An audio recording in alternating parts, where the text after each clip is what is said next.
Hey YouTube. So just a quick background on the Impala itself that I forgot to mention in the first episode. So basically I found this guy on the Facebook Market somewhere around January, and I just had to go for it because it was such a good price.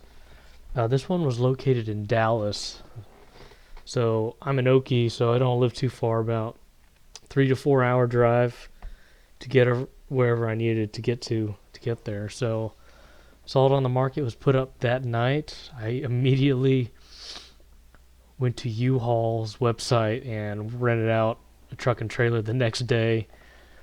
So basically, I worked to try to leave early. So I got out of work by around like 1 o'clock to get everything all situated and heading out towards the afternoon into Texas.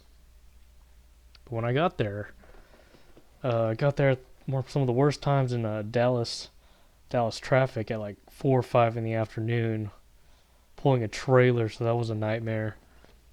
So when I arrived and met this guy, I think I recall his name was like Jose or something.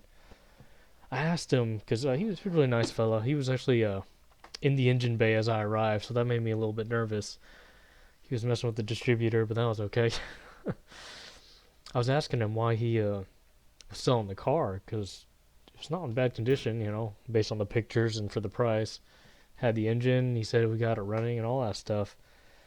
And he said his son was getting into a lot of legal trouble.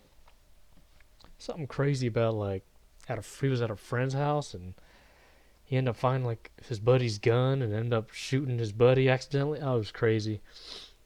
They ended up calling the cops, and I guess he got in trouble because it was a stolen gun. And yeah, he was telling me all sorts of stuff, and he needed the money. I was like, goodness me. So I was pretty happy to give him that cash and have him on his way.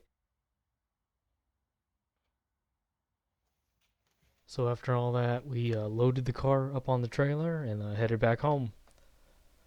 And here I'll put up a picture of it on the trailer. So here's the interior, basically in the condition as when I purchased the car. So in the previous clips, I had these seats removed, especially the foam bits.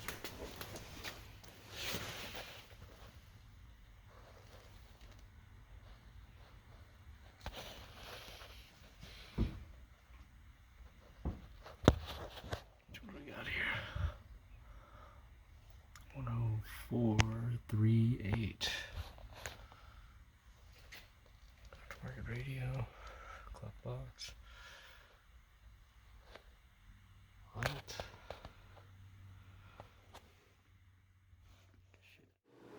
Okay, so the first thing I need to do to get this thing driving again is, well, we're gonna need a proper seat. Right now, there ain't no backing. All the springs are gone, so really not much use of that. Previous owner used some preformed foam. I can sit in it, but I'm not a tall person, and sitting in this thing, I actually sink right into the seat, and I can barely see right over the dash. I'm that short. Yeah. So first thing I do, I bought a spare seat, split back, front bench, and I purchased all the upholstery.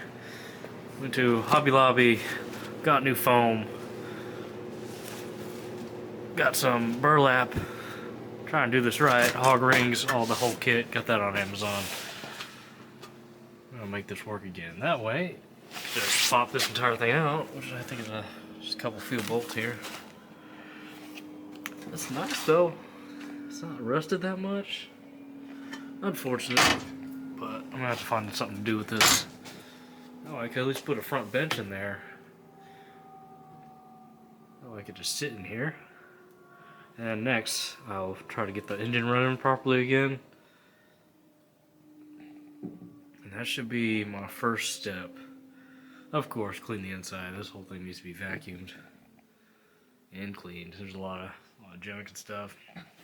Take a lot of goodies in the back. I'll save that for later. Because this is more complete than I thought it was. Alright, let's do this. Okay, so I went ahead and purchased another front bench seat simply because, don't know if you can see this, the bench that's in the car does not have any of the springs, the metallic springs, throughout the entire bench. So it is just a bare bench, and trying to reupholster that doesn't seem to be right. So I got this. It's a split back, appropriate year, either 68 or 67. But it looks about right because it does have the push pins here. And it is nice to me. Working bench, it's a little rusty. Gotta clean that up. It's got the little switch in the back. Wait, let's see here. Yep, little chrome adjustments, works on both sides, so that's fantastic. So, gonna take that apart. I'm gonna document how this thing is currently hoggering together. Try to keep note of it, so when I put it back together, get as right as I can. And here, courtesy of these guys, PUI Interiors, they have a website. I got all the goodies. So that's front bench seat for that. So here in my parts room, let's see, so I bought 2 rolls of foam. It's about 2-inch thick. Yeah, I have dimensions right here. I'm assuming 1 roll for the backing, 1 roll for the seat part itself. I'm gonna figure out if 2 inches is enough. If I need more, I'll probably have to buy an extra roll. Amazon just got several hoggering kits. I believe, yeah, this is stuff you can easily buy. Just a little try Amazon.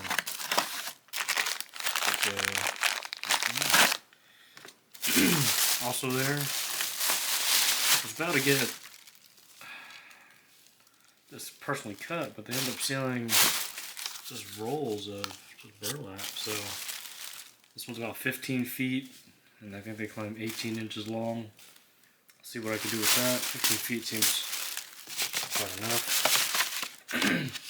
Probably not the best, but I did find some just textile adhesive stuff. You just also find a Hobby Lobby. Try to use that as well.